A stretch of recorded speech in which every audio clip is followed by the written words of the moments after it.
All right, so this is our first lesson in Chapter 7. And Chapter 7 is going to be all about electric fields. This lesson I have on your sheet as Unit 3, Field Theory, Lesson 5, Coulomb's Law. So before we start going deep into what Coulomb's Law actually is, I want to review some things from grade 9, because it's been a while since you've been in grade 9. First is the law of electric charges. Probably remember this. Opposite charges attract, similar charges repel. Okay, you might not remember the third one. Charged objects attract some neutral object. How can that happen? Well, let's just say we take a ball and let's make it neutral. I'll just randomly put 3 positive and 3 negative charges. Remember, a neutral charged object is not an object without charges. It just means that it has the same number of positive as negative charges, so it has a net neutral charge. However, if I were to bring, say, a negatively charged rod close to that object, well, like charges repel, so these electrons are going to try and move as far away as possible. Let's put them over at the opposite end. And so now the part of the ball that's closest to the rod is more oppositely charged, is more positive, and therefore oppositely charged from the rod and will be attracted. Okay, let's move on. Okay, the different ways to charge an object.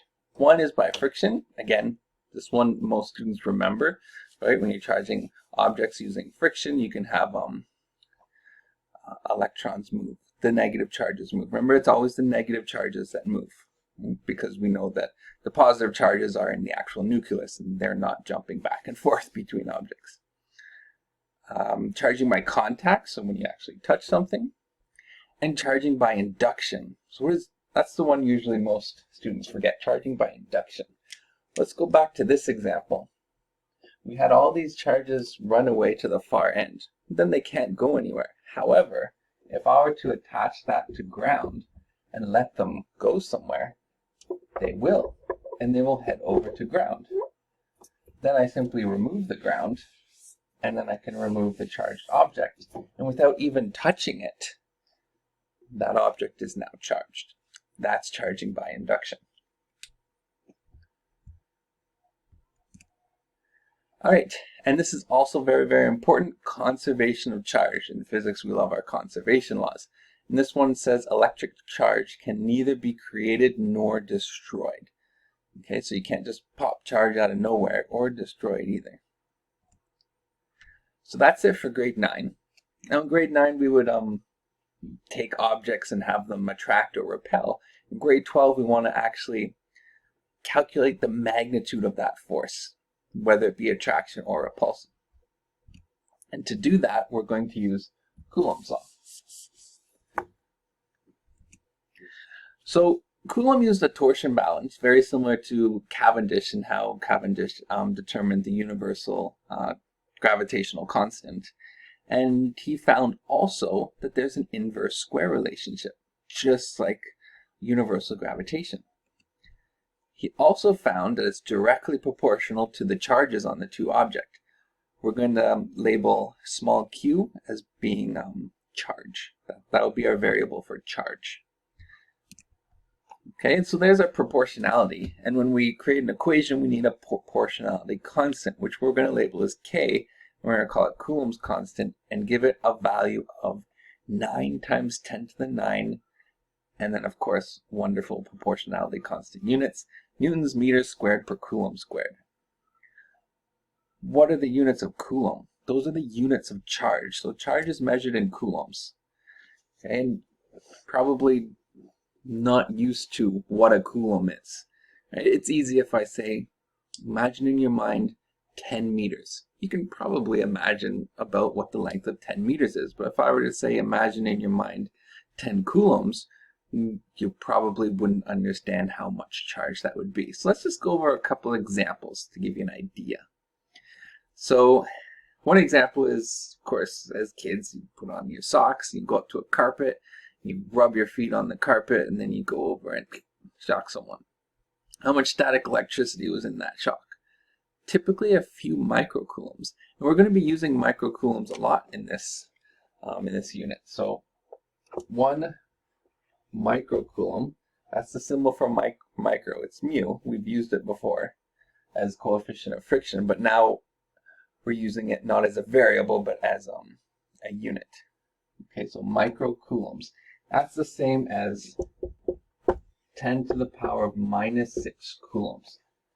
So, a few microcoulombs isn't a lot. Well, what about a bolt of lightning? A bolt of lightning can range between 15 and 350 coulombs. So, I asked earlier about what 10 coulombs would be. 10 coulombs would be a lot of charge. Well, a lot of charge if that charge is immediately expelled in an instant, like a lightning bolt. Okay, but I usually get a lot of students that say, can't we just harness the power of lightning and all of our energy problems will be over? I say no, because it would be a lot of work, a lot of money for very little gain.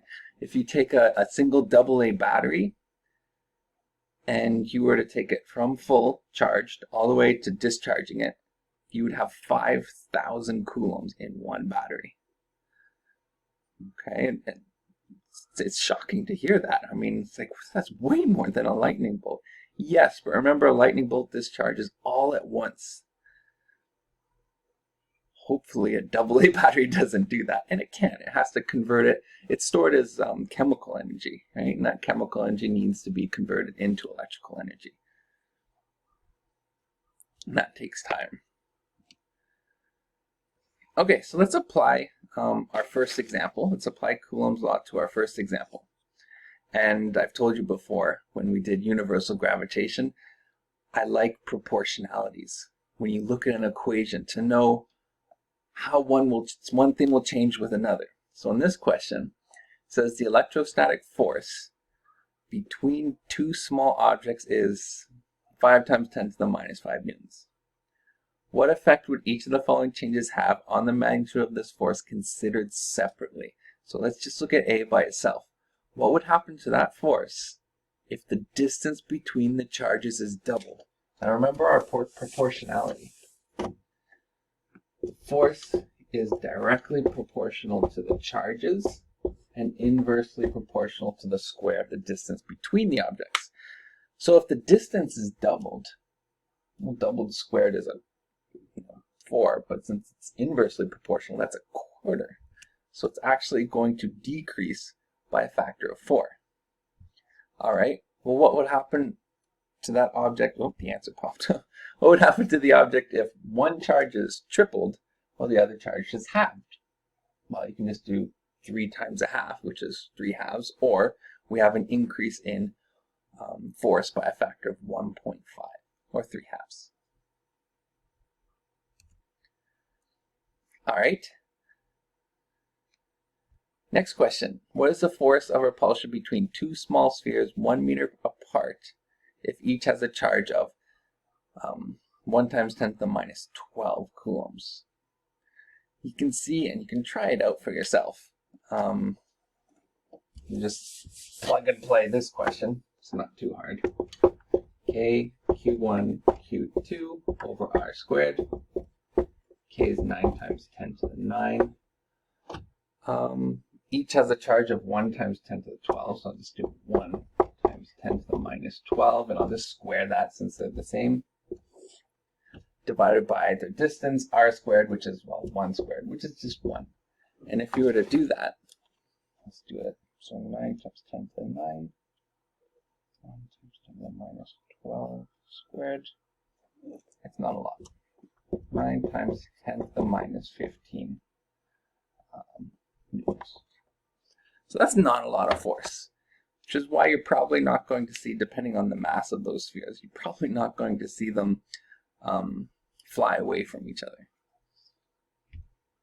or towards if they have opposite charge. Okay. Yep, something weird happened with that PowerPoint. I think those are supposed to be brackets. All right, So the next example is going to be the same thing. We're just going to be applying Coulomb's law, but we're going to go back to what we learned in forces. We're going to draw free body diagrams, we're going to calculate the net force, and we're going to do it in 1 dimensions and 2 dimensions, which is nothing new. We've done it so many times before.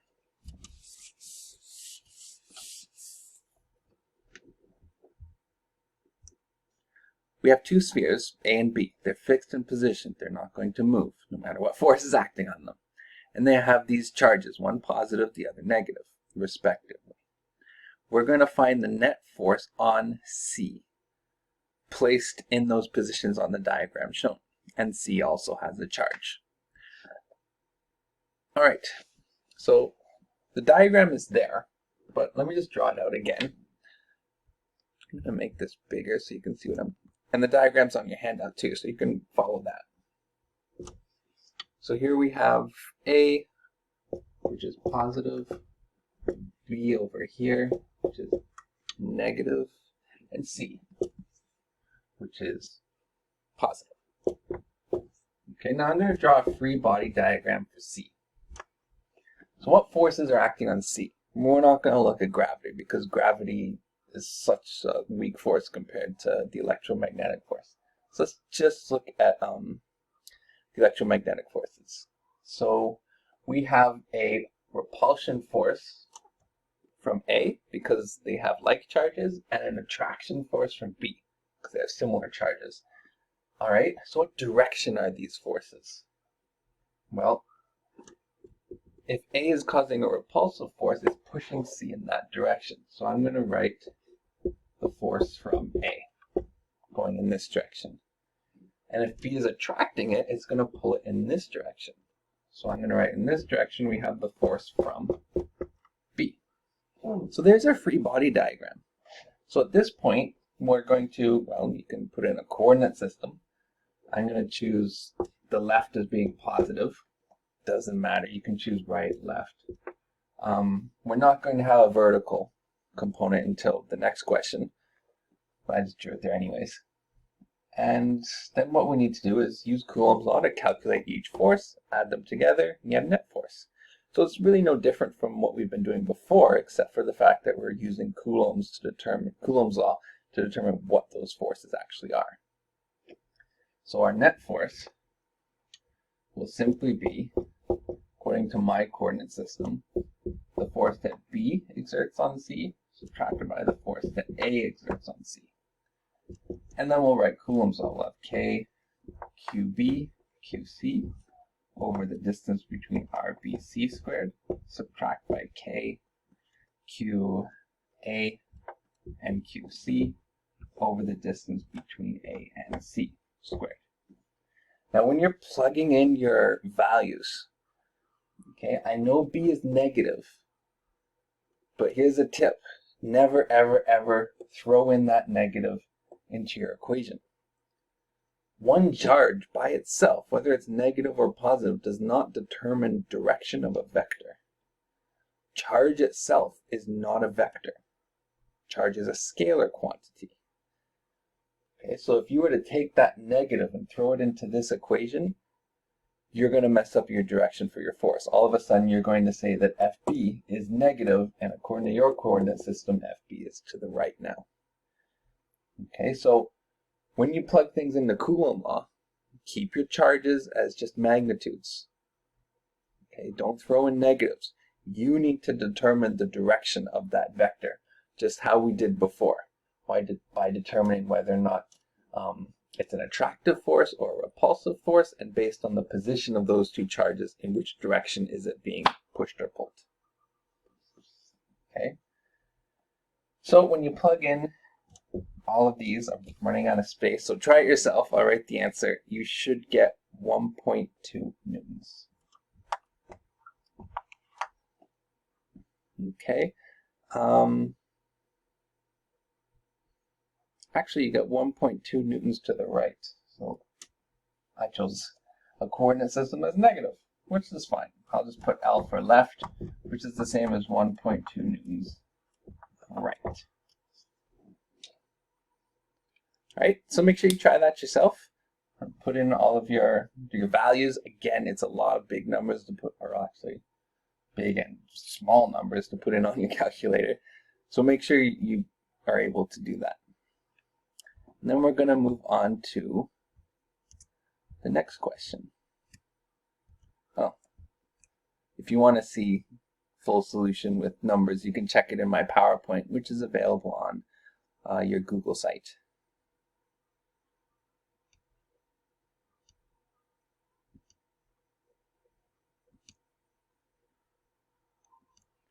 All right, next question is we're going to apply the exact same idea for calculating net force, but we're going to do it in 2 dimensions. And again, at the beginning of this course, we did 2-dimensional, adding 2-dimensional vectors many times with displacement vectors, velocity vectors, force vectors. And we're going to do it with force vectors again, but we're simply going to calculate the magnitude of those force vectors using Coulomb's law. That's it. And how are we going to add those vectors? Well, in physics, we've been using components. And so we're going to still use components. So this one, we have a perfect square. And at each corner, we have spheres A, B, C, D. And it shows that A and C are positive, and B and D are negative, and they all have a charge of 5 microcoulombs, or 5 times 10 to the minus 6 coulombs. Okay, the length of each side is 25 centimeters. We're going to want to change that into meters for our equation. Okay, and we want to calculate the net force acting on A. So let's just draw a free body diagram for A. Okay, so looking at this, we have A is being attracted to B because they're opposite charges. So that means A is going to be pulled to the right to B. So we have a force due to B to the right. Same thing with D. They're being attracted, but D is below it, so it's going to pull A down. That's the force from D. However, C is the same charge as A, so that's going to be repelled. And if C is all the way over here, it's going to push A in the opposite direction, in this direction, the force of C. Okay, now what we're going to do is, now that we have that, let's make this bigger. We're going to add a coordinate system. So I can choose, I'll just choose a basic coordinate system. Right as positive and up as positive for X and Y. Okay, now just reviewing forces. Next thing we have to do is any vector that's not aligned with that coordinate system, we're going to write components for. So that's this one. Okay, and it doesn't actually tell you the angles, but because of the nice symmetry of the question, it's a 45 degrees because it's a square. Okay, so we can label just one of these as 45 degrees. Okay, if you're not sure, you can actually calculate that. Okay, use Coulomb's law to find the value for FC. Okay, and then you can use the distances of your square. Okay, all sides are the same. Okay, and then you can use Pythagorean theorem, and then you can use your trig ratios, and you can calculate to be 45 degrees. Okay, but if you have a square, and if you connect one corner to the other, well, that's 45 degrees. So they'll need to do a whole bunch of calculations there. All right, so what we need to know now is using Coulomb's law to find the value of each FB, FD, FC, and then we're going to add them all in our X component, add them all in our Y component, and then we'll know our X and Y components for our net force. And we can just apply Pythagorean theorem and our tan ratio to figure out what that net force is.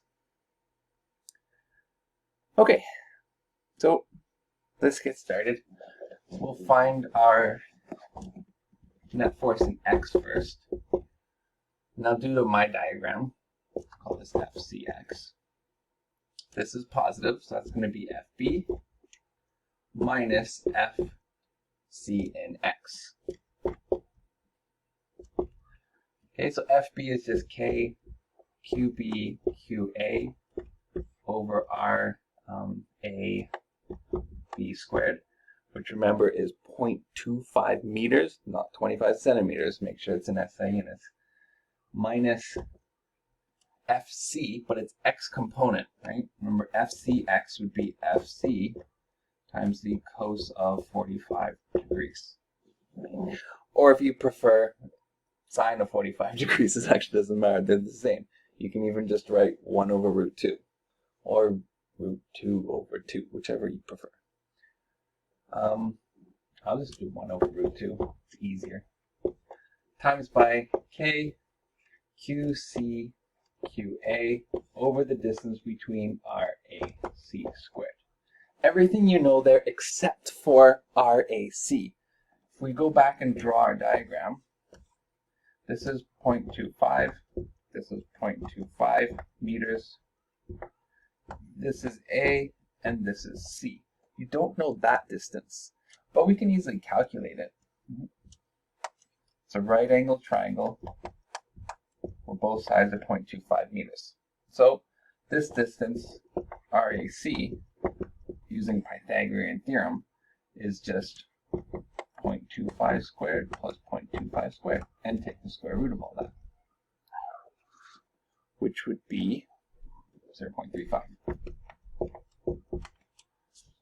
Okay, so we know what RAC is. So we're going to use that and everything else, plug it into here, and we'll get our net force. And try it yourself to make sure you're plugging in everything okay. Our net force in X to be 2.3 newtons. And that's our positive direction, so let's just call that right. Now, the cool thing is, because of symmetry, because I said it doesn't matter whether you use sine or cosine, right? Your value for sum of all forces in Y. So we have FD down. FD has the same magnitude as FB, right? They're all the same charges, and they're the same distance away, 0.25. Okay, so FB and FD are actually the same. So in this case, right, we're going to have one minus the other. So due to symmetry, we are going to have 2.3 newtons. Well, actually, if you follow our coordinate system, you'll get minus 2.3 newtons up. But we're just going to write it as 2.3 newtons down. And that's the sum of all forces in Y. If you're unsure and you want to go through all of that, you can, but symmetry is always a great way to find shortcuts. All right, so now that we have both of that, you can draw your triangle. So you have your sum of all forces in Y, which is down, plus X, and they're both 2.3 newtons. That's a terrible 2. Therefore, your net force acting on A is right there. And again, nice isosceles triangle. You don't even need to use your tan function. It's 45 degrees. But you can use Pythagorean theorem to determine that the net force